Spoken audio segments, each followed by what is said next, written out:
Hey guys, and welcome back, or if you're new here, hi, my name's Georgia, and on my platforms here on the internet, I mostly talk about unsolved true crime, but occasionally I talk about a case like this one, which I would consider as an almost solved case. This case is one that will go on to change the face of true crime forever, a case that affects all of us in this space every single day, and has helped solve so many others. Today I want to share with you the case of Barbara Ann Hackman Taylor, who for years was known simply by the name of Tent Girl. And her senseless murder would change the game for many victims who would come after her. She changed the face of crime, of true crime forever. Because of Barbara, we have the Doe Network today, a vital resource that assists agencies in bringing closure to both national, so USA, and international cold cases concerning missing and unidentified people. It's Doe Network's mission to give the nameless back their names and return the missing to their families, all of which is kind of done on the back of Barbara and her story. Even on a personal level, I use Doe Network every single day whilst researching the unsolved cases I cover on my platform, and I feel like I want to pay tribute to the girl who started it all, and the people that continue her legacy to this day. But first, I want to thank Audible for sponsoring today's episode. It's really important to highlight how these singular cases, these singular people, can change the world for everyone who comes after them, and Barbara isn't the only one, because there's also Helena Greenwood. Trace of Doubt is a true crime investigation audiobook on Audible, following the circumstances surrounding the murder of British scientist Helena Greenwood in San Diego, who at the time of her death was working in this new up-and-coming field of DNA. Helena had very little idea at the time just how important her work would become for the American criminal justice system, and criminal justice systems all around the world. At the time of her death, she was working on reading and understanding gene sequences, and 15 years on, her killer was brought to justice through DNA evidence, the very thing that she was working on when he decided to end her life. In a roundabout way, Helena brought her own killer to justice. This is the story of the murder of a brilliant young British DNA scientist, Helena Greenwood, and how the science of DNA helped to convict her killer. But is David Paul Frediani innocent, despite spending over 20 years in prison? Join me, Samantha Weinberg, on a quest for the truth.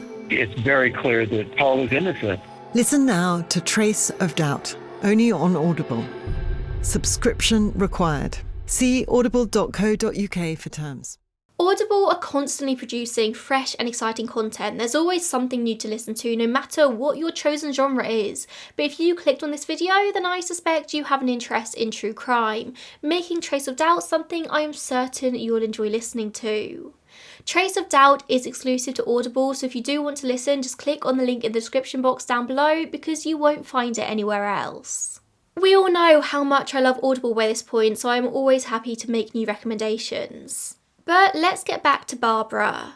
So on May 17th, 1968, a man called Wilbur Riddle was searching for glass insulators alongside Route 25 near Georgetown in Kentucky, when he came across something wrapped in heavy green canvas tarpaulin, the kind that one might use to wrap up a tent. As you might do, he prodded this item with his foot, and in doing so, he knocked it down the hill that it was balancing on. The tarp unravels and reveals the shape of a human body underneath. Panicked, Wilbur rushes to the nearest gas station where he calls the authorities, and soon they arrive at the scene. Upon further investigation, the local sheriff cuts away the black covering over the body and confirms what they already suspected. There lied the badly decomposed body of a young girl, frozen in the position of someone trying to escape. Upon first glance, they could tell that she was white with short brown hair, likely a teenager, but there wasn't anything particularly distinguishing about her features, and there was nothing found at the scene that could help with an identity. Over the following days, as the local Kentucky media learned of this case, in lieu of an actual name, she's dubbed Tent Girl, and a police sketch of her is distributed in the newspapers alongside identifying characteristics that they've been able to sort of pinpoint at autopsy. They could say confidently that she was around 5'1" and between 110 and 115 pounds, so very petite. She had reddish brown hair and a prominent gap between her two top front teeth. She was also more than likely in her late teens, and that's about all they had. The autopsy wasn't able to rule a cause of death for Tent Girl, although due to the condition of the body being wrapped in tarpaulin and being dumped, her death was very confidently ruled as a homicide. Luckily, despite the level of decomposition, they were able to get fingerprints, which at the time they compared with prints of other missing girls, but there were no matches.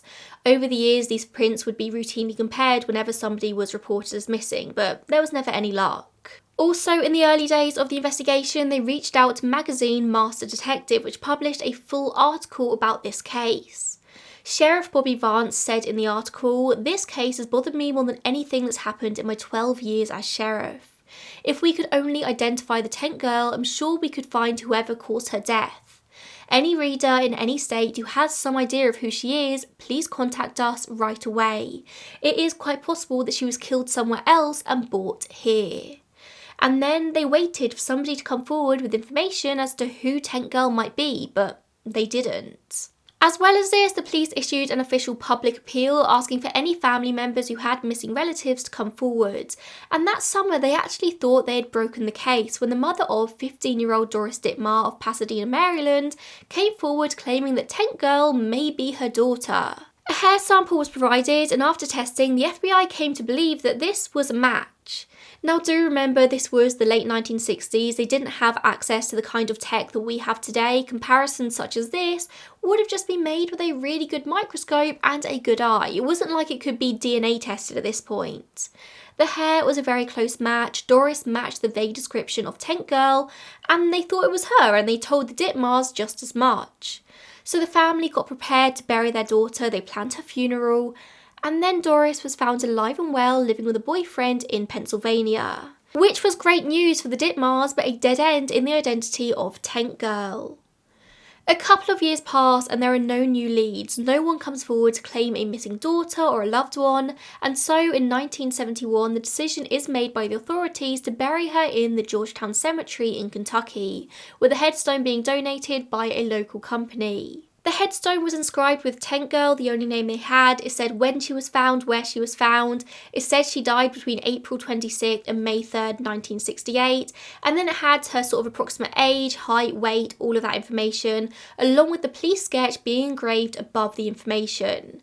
Now, I can only assume that their intention in sharing so much on this headstone is in the hope that somebody one day would read it and recognise the information. In a time before the internet, it was just an easy way to make sure her information was always out there. Maybe one day somebody would go to the cemetery looking for the grave of a loved one who just disappeared one day, and they might come across this. Although Tent Girl did always remain in the back of the mind of investigators, this was a cold case. Without any leads, there wasn't much more they could do except wait for either somebody to eventually come forward or for technology to improve to a point that they could help. It wasn't until 1987 that something happened in this case that would finally lead to answers. This is 19 years on. 17-year-old Todd Matthews was attending a Halloween party with his girlfriend Laurie Riddle, and in the creepy spirit of Halloween, Laurie shared a story with Todd and with the rest of their friends about how her father, Wilbur Riddle, had discovered the body of a girl on the side of the road 19 years ago. Something about this story caught Todd's attention, and from that point onwards he found himself unable to think about anything else. Over the next few months, the next few years, this became his own personal obsession. Him and Laurie soon end up getting married, and Todd would often ask his new father-in-law Wilbur for the details of his discovery, each time hoping to hear something new. I mean, Todd even did the 200-mile round trip to the gravesite to pay his respects, where he spoke to the undertaker who buried her. You see, Todd had kind of a personal reason for being so connected to Tent Girl. He was so upset that the name on her grave was just that, Tent Girl, that this apparently teenage girl could be buried without her family knowing where she was. His own siblings, a brother and a sister, had passed away as infants, and he told NBC in 2015, "She was no different from my siblings. Somebody's just like me out there and they want to be able to visit their sibling. I guess I sort of adopted her, then you are my sibling until I can find your siblings." Todd describes how he became obsessed with this case, his curiosity soon evolving into a hobby and then more. He'd finish work at an auto parts manufacturing plant and then he'd spend his evenings investigating, chasing down any leads that he could find. He'd make notes about this case that was seemingly missed by investigators in the original investigation. For example, in the original investigation, they found a small piece of white cloth draped over one of Tent Girl's shoulders, and at first they didn't know what it was, but years later they came to find out this was a piece of diaper cloth. Todd would say that this made him speculate that this girl, Tent Girl, was a mother, and therefore she may well be older than late teens. That was the only potential clue as to her identity inside the canvas, with Todd saying, "I felt she was an adult rather than a child mother, as a missing younger person would certainly have been sought with more vigour by the authorities, particularly if she also had a baby." It seemed to Todd she'd never been reported as missing, and that was more likely if she was an adult. Todd spent several years chasing paper trails in this case, just in his spare time. He pores over missing persons reports from this time period, he reads newspaper articles, he talks to people. At this time, sort of the early 90s, the internet only existed in its infancy and it wasn't really for the everyday person. So Todd really had to rely on phone calls and interviews, and for 10 years he searched in this way, just gathering whatever shreds of information that he could. He even wrote to the authorities explaining that he thought Tent Girl was older than a teenager. He wrote to the county coroner asking them to exhume her so her pelvis could be re-examined to see if she had a child, and it all fell on deaf ears. I mean, you can imagine that people thought Todd was crazy, this young man who seemingly had no connection to this case being so intent on getting it solved. In 1992, Todd heard Tennessee politician Al Gore talk about the internet, and he realised very quickly that this was a tool that he could utilise in his search for Tent Girl's identity. He focused on saving until he could afford a computer of his own, which was not an easy feat in the 90s, and by 1997 the internet was much more widely available. Todd soon discovers online message boards and forums. He finds other people out there like him with their own cases they feel connected to and want to solve. On the other side of the coin, there were also the people out there who were trying to track down their missing loved ones, hoping to come across somebody who might be able to help. I mean, this is a time in which even police departments in different cities across the country weren't able to easily share information. Like departments in New York City weren't constantly communicating with departments in Houston, for example. If there was a reason to, of course they would contact these different departments, but there wasn't really a countrywide database to constantly compare cases. Through these online forums, people that we would call internet sleuths today were actually able to communicate cases in a way like never before. And not only that, they were actually solving them. At this point in time in 1997, Todd is the only person out there trying to spread the story of Tent Girl. He is doing all the work by himself for no particular reason, he just felt a pull to do it. In November 1997, he launches tentgirl.com, a website designed to spread awareness about this case, and hopefully come across somebody who knows her or someone who might be able to help in his mission. But in the end, he found the answer himself when one day in January 1998, he came across a post online from an Arkansas woman called Rosemary Westbrook. Rosemary was looking for her older sister, who had last been seen in Lexington, Kentucky in the latter half of 1967. She writes that her sister had brown hair, brown eyes, and was around 5'2", asking anyone with any information to contact her at the address posted. As soon as Todd spots this post, he notes the similarities between Rosemary's sister's story and that of Tent Girl. Literally everything matched up. And then he did what he said no one should ever do, but he didn't know any better back then. He made a cold call to the family, realising that he was going to have to be the one to tell them that their loved one that they spent many years searching for may well have been dead all this time. But luckily for Todd, Rosemary was able to remain composed over the phone and she took him seriously. She was willing to listen to him about Tent Girl and told him all about her sister, Barbara Ann Hackman Taylor, who was known as Bobby to everyone. Undeniably, the stories of Bobby and Tent Girl matched up perfectly, although Bobby was 24 years old when she went missing, but Todd always thought that Tent Girl was going to be older. Over email, Rosemary shares photographs of Bobby and Todd notes a prominent gap between her two upper front teeth, just like in the police sketch of Tent Girl. On the back of this, Todd connects with Scott County law enforcement and they compare the photographs to autopsy images, and this leads to a request to exhume the body, which happens on the 2nd of March 1998. Tent Girl's DNA is extracted from a tooth and is compared to a cheek swab from Rosemary, meaning that finally on the 26th of April 1998, the Scott County Sheriff's Office is finally able to positively identify Tent Girl as Barbara Ann Hackman Taylor, as Bobby. The identification came with a lot of mixed feelings for Rosemary, who of course always hoped that her sister was alive, but at least now she had closure, she could rest. Investigation found that at the time of her death, Bobby had been living in Lexington, which is around 15 miles from where she was found in Georgetown. She lived with her husband, George L. Taylor, who was a carnival worker, and their 8-month-old daughter. As Todd had always suspected, she was a mother. Now, her husband always claimed that Bobby had left him for another man, and he told her family as much in late 1967. But by the time of her identification, he was sadly long dead. He died of cancer in October 1987, which is actually the same month that Todd heard of this case for the first time. It feels like it all came full circle. It's widely suspected that Earl was the one responsible for Bobby's death. That's certainly what Todd believes, and family recall that he was a very violent and very impulsive man. It really wasn't out of the question that he may have killed Bobby in an argument. Her body was found not far from I-75, which is the route that Earl would have taken from Lexington to go and visit his family in Ohio, and the canvas that Bobby was found wrapped in strongly resembles the kind that's often used in carnivals. He also never filed a missing persons report for his wife and just told everyone that she had run off with another man.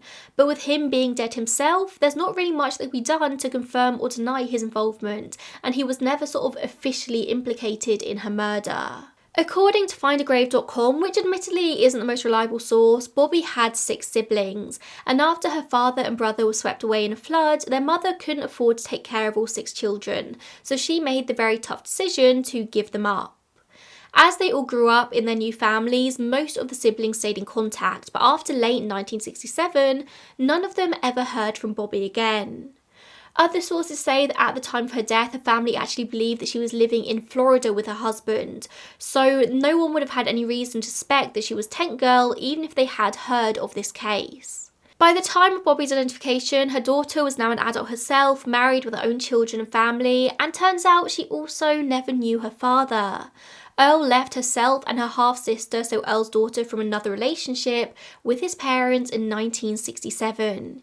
He carried on with his life without them, and the girls were raised by different members of Earl's family. All of this also does seem to suggest that Bobby was killed a lot earlier than the autopsy suggested, probably in 1967. Shortly after Bobby was reunited with her name, she was reburied in Georgetown Cemetery in the same spot she'd lied for so many years, only this time her headstone bore her actual name, her birth name, along with the inscription, loving mother, grandmother and sister.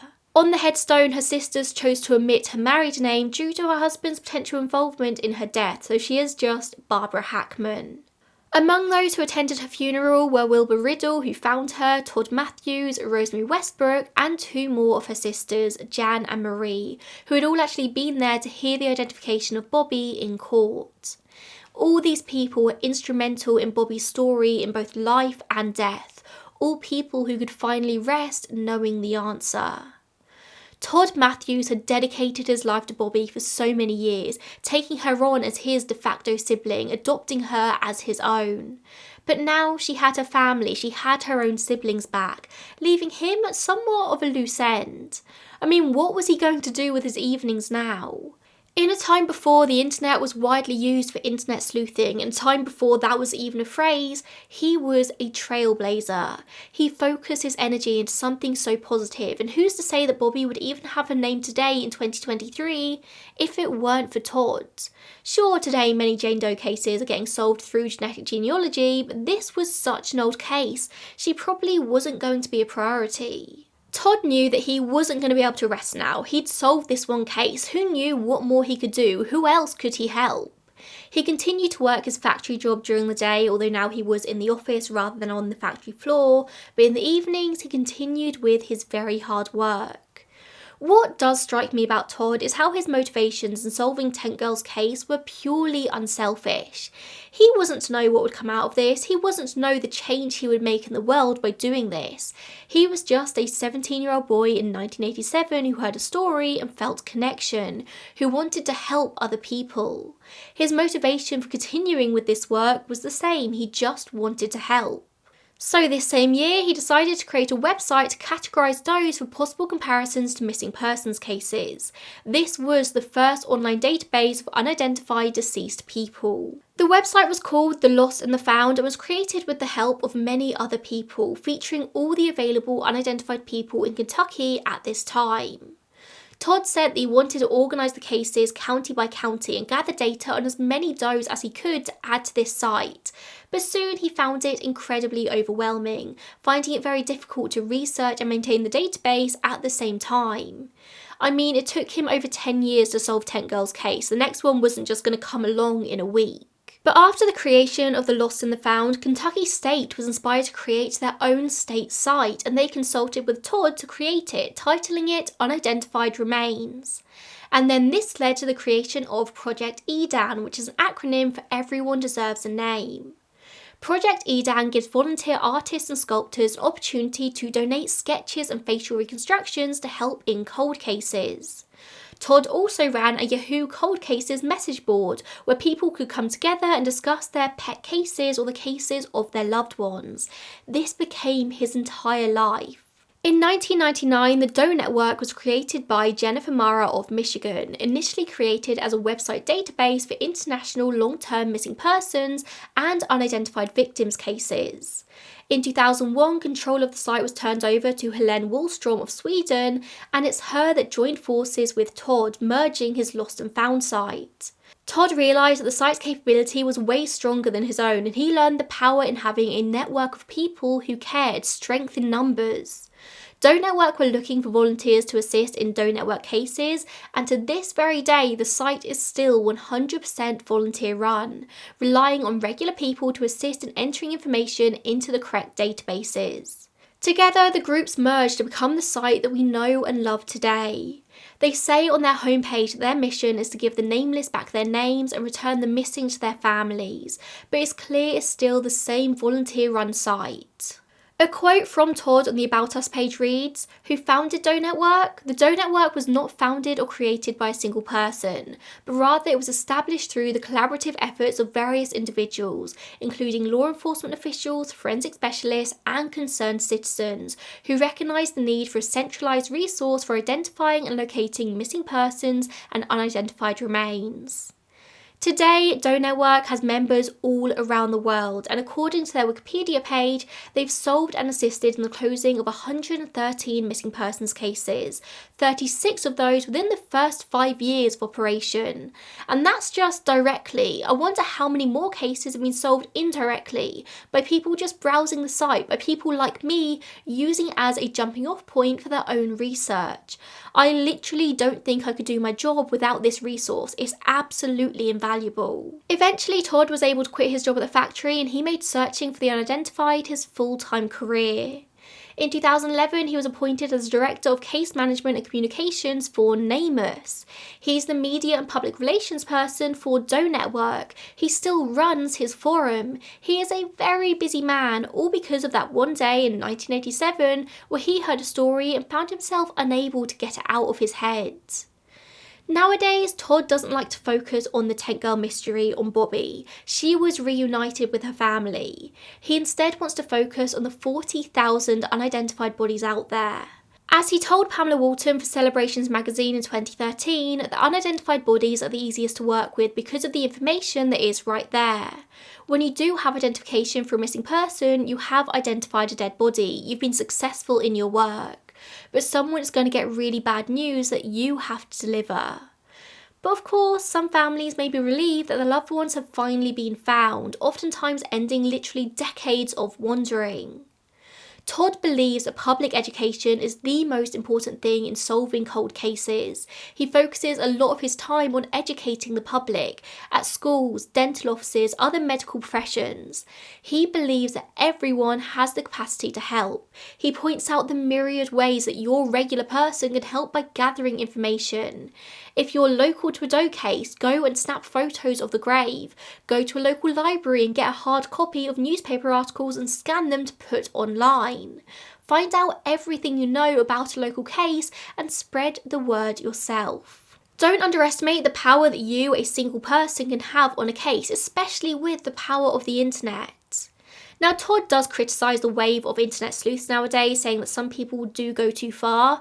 You've kind of got to know when to stop and when to let law enforcement take over. And he says nowadays he would never do what he did back in the 90s, just cold calling Bobby's family and hoping for the best. He should have handed it over to the authorities, but these are the things you learn as you go through life. If you're spreading unwarranted rumours and speculation about a case, you're probably causing more harm than good. But if you're simply trying to spread the word, then you're probably helping. There is a very fine line, and it is one that I'm constantly aware of doing what I do on the internet.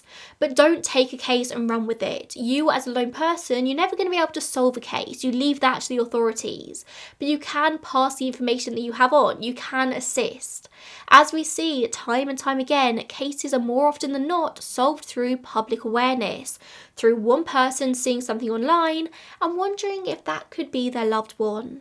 So I have no doubt in my mind there is a very important place to be held for online sleuthing. You've just always got to be mindful, you've got to be careful. Today, Bobby's case is still technically unsolved and the circumstances around her death remain unclear. But with the prime suspect dead, it's unlikely we'll ever get answers here. But perhaps it's more important that she has been identified, that her grieving sisters finally have closure. All these years on, and they found her, and for some, that is all they need. Thank you so much for tuning in today. Thank you for choosing to spend this time with me and with Bobby. Also a huge thank you to Audible for sponsoring this video. I really need sponsorships to be able to keep this channel going, to be able to keep doing this and spreading the word. Maybe, hopefully one day, we can help solve a case ourselves. That's not my goal in doing what I do, but that would be nice, wouldn't it? So sponsorships are always so helpful. So huge thank you to Audible. Make sure you go and check out Trace of Doubt in the top line of the description, and I will see you in the next one. Bye guys.